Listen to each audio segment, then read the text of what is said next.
teman-teman kita dulu yang lulusan terbaik, nerd gitu, belum tentu loh menjadi top leader, baik di perusahaan, di dalam dunia bisnis, di instansi yang dipimpinnya gitu ya. Belum tentu jadi top leadersnya. Kenapa ya? Bahkan Robert T. Kiyosaki yang terkenal dengan bukunya Rich Dad Poor Dad, Ayah Kaya Ayah Miskin, pernah menulis satu buku yang juga sangat kontroversi. Dia bilang kenapa mahasiswa yang lulusnya dengan nilai A justru bekerja ya kepada mahasiswa yang lulusnya dengan nilai C atau sedang-sedang saja. Kita juga barangkali, Anda juga barangkali pernah mendapatkan satu joke ya. Saya mendapatkan ini dari dulu Pak Renard Kasali dalam sebuah seminarnya. Dan bagan tentang itu beredar di medsos sekarang. Jadi kalau satu kelas itu, yang duduk paling depan itu yang pinter-pinter, nggak mau nyontek, itu berapa puluh tahun kemudian, itu menjadi, bukan menjadi pemimpin-pemimpin yang hebat, atau orang-orang yang sukses secara ekonomi. Sebagian justru jadi pegawai, ya, jadi konsultan, jadi peneliti. Jadi bukan juga profesi atau bukan juga mendudukin posisi-posisi puncak, baik secara ekonomi maupun juga secara perusahaannya. Dan yang duduk di tengah, ini kadang nyontek, kadang enggak, dia lumayan gitu. Dan yang duduk di belakang, yang dulu saya katakan kalau waktu kuliah itu nyontek itu harus itu, ya kan? Lulusnya nyaris-nyaris. Justru itu yang kadang-kadang yang sukses, baik secara ekonomi maupun secara karir. Ada apa? Dalam beberapa seminar saya cukup membedah, ya. Ada 3 ya. Jadi kesalahan orang pintar. Sekali lagi, saya ingin menyampaikan highlight kita kali ini belum tentu ya orang yang mencapai pencapaian tertinggi secara akademi itu akan berhasil yang mencapai puncak-puncak pencapaiannya. Dulu saya sekali lagi dalam beberapa seminar saya membedah ada 3 kesalahan orang pintar itu. 1, orang pintar itu yang lulusnya terbaik dari sekolah terbaik, ya, dia tidak percaya orang lain. Saya pintar. Ada orang memberi masukan, dia kadang melihat, siapa kamu? Lulus dari mana kamu? Dulu ranking berapa kamu? Bahkan ekstrim, dulu aja lu nyontek sama gue, mau ngajarin gue lagi. Jadi sekali lagi, orang pintar kesalahannya, enggak semuanya ini. Enggak semuanya. Ini secara umum aja. Ya, banyak yang tidak percaya orang lain. Nah, di sini persoalannya. Ini hukum reciprocal, saling berbalas. Kalau Anda tidak percaya orang lain, Anda pun pasti akan tidak dipercaya orang lain. Itulah sebabnya banyak sekali orang pintar itu terjebak dalam posisi-posisi atau profesi-profesi individualis. Peneliti, konsultan, dosen, itu kan profesi-profesi individualis yang tidak butuh siapapun. Kenapa? Karena dia tidak percaya orang lain. Padahal untuk menjadi pemimpin, untuk menjadi seorang pengusaha besar, Anda harus wajib percaya pada orang lain. Ya, bukankah seorang leader itu adalah harus mengerti manajemen? Dia harus nge-lead manajemen. Dia harus menjadi manajer. Dia harus menjadi top manager. Anda tahu definisi dari manajemen? Manajemen itu adalah bagaimana kita mencapai sesuatu, melakukan sesuatu melalui orang lain. Sekali lagi, kita melakukan sesuatu, mencapai sesuatu dengan menggunakan atau melalui orang lain. Makin banyak orang yang bisa di-manage, yang kita kelola, itu artinya Anda akan makin hebat sebagai manajer. Orang pintar yang tidak percaya orang lain, dia jangan-jangan dia kerjain sendiri. Atau kalaupun dia memanage orang tidak bisa banyak. Saya selalu bercanda dulu ya.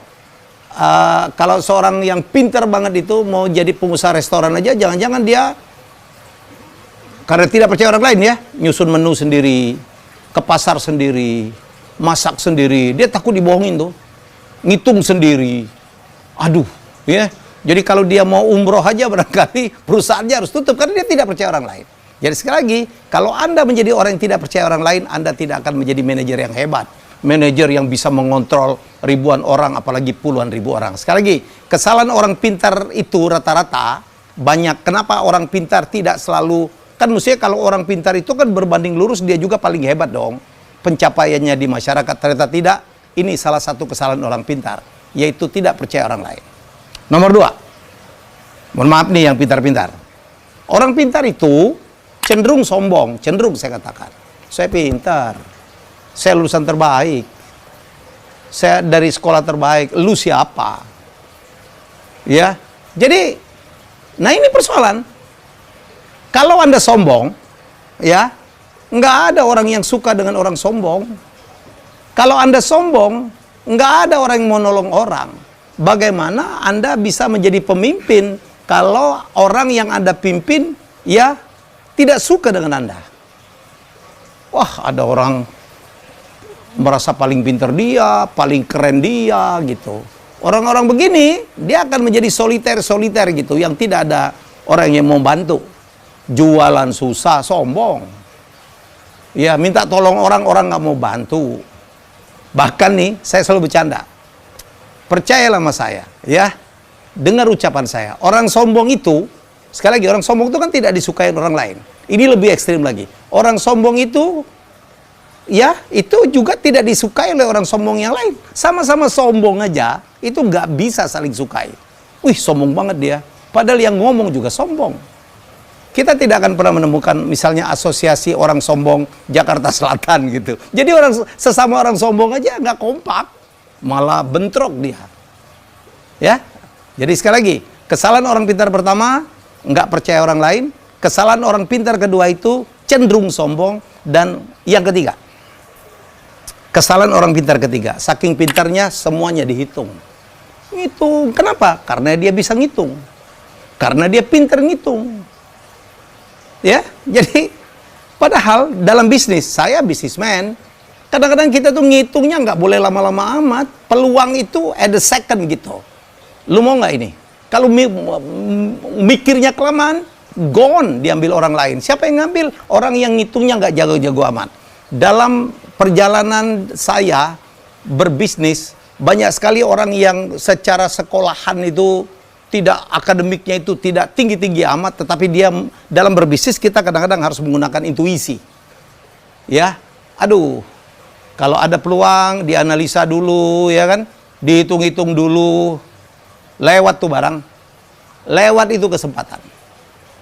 Jadi itulah jawaban, termasuk dari bukunya Robert T. Kiyosaki, Why a Student Work for C Student. Kenapa mahasiswa dengan nilai A gitu justru bekerja kepada mahasiswa yang lulusnya dengan nilai pas-pasan C. Inilah kuncinya. Ya, jadi sekali lagi, kalau ngelihat ini, gak ada untung-untungnya lo jadi orang sombong itu. Ya, jadi buanglah kesombongan kita. Bergaullah, hargailah semua orang, ya, karena jadilah pribadi yang menyenangkan. Untuk profesi apapun yang kita tekuni, ya, kita harus menjadi orang yang menyenangkan. Jangan jadi orang yang sombong. Dalam perjalanan hidup saya bertemu dengan demikian banyak konglomerat di Indonesia. Sopan-sopan loh. Wah, luar biasa. Kadang-kadang membungkuknya lebih dalam dari kita. Ya, kita makan disendokin. Ngomongnya pelan. Jadi ini adalah pelajaran hidup. Ya, ini adalah pelajaran hidup. Ya, jadi buanglah, apalagi kita sudah di masyarakat. Kita pernah jadi juara apa, kita pernah menjadi lulusan dari mana, kadang-kadang begitu kita menceburkan di masyarakat itu nggak kelihatan lagi. Banyak sekali orang yang sekolahnya nggak tinggi-tinggi amat gitu, secara akademi ya, berhasil menjadi konglomerat. Kepintaran itu tidak hanya ditunjukkan dengan apa prestasi akademik. Banyak sekali orang yang sekolahnya tidak tinggi-tinggi amat, tetapi ya apa ya, financial quotient-nya, emotional quotient-nya, kecerdasan emosinya, kecerdasannya dalam finansial, itu mengalahkan siapapun.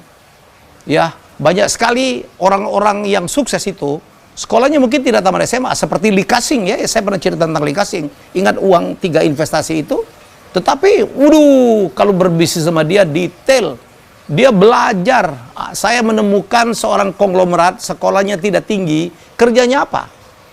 Komisarisnya adalah profesor-profesor, doktor-doktor, pakar-pakar, yang tiap seminggu sekali diajak makan tuh. Pakar itu berdebat dan dia menyerap terus. Dan akhirnya apa? Dia paling pintar, lebih pintar dari profesor manapun. Profesor itu disuruh bisnis, tidak paham. Karena tadi, ya mungkin profesornya termasuk orang pintar, iya kan? Ngitungnya kelamaan. Ya, jadi kadang-kadang kita tidak bisa menilai kesuksesan seseorang. Ya, track menuju sukses hanya dengan melihat sekolah. Tapi bukan berarti saya tidak sepakat tuh yang dalam Rich Dad Poor Dad atau buku Robert T. Kiyosaki sebelumnya. Menurut saya sangat tidak sepakat. Kiyosaki sebelumnya menulis buku If you wanna get rich and be happy, don't go to school. Kalau mau bahagia, ya dia bilang jangan ke sekolah. Contohnya siapa? Bill Gates. Bill Gates itu tidak tamat kuliah. Bill Gates itu adalah drop out dari Harvard. Masuknya aja susah. Ini kadang-kadang dijadiin contoh. Tapi Anda lihat sekarang, orang-orang kaya, mulai Mark Zuckerberg, Sergey Brin, segala macam adalah orang-orang yang cerdas dalam bidangnya. Jadi kalau saya wrap up nih, kalau saya simpulkan, ya saya selalu meminta, jadilah yang terbaik, dari sekolah yang terbaik, tetapi tidak boleh punya 3 kesalahan tadi.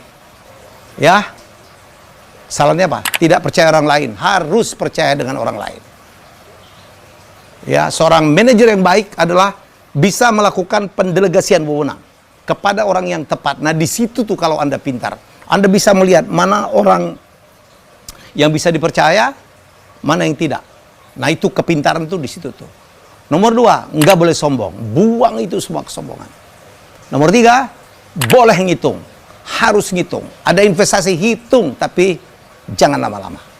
Kepintaran Anda ditentukan oleh kecepatan Anda dalam mengambil keputusan secara terukur penuh dengan perhitungan.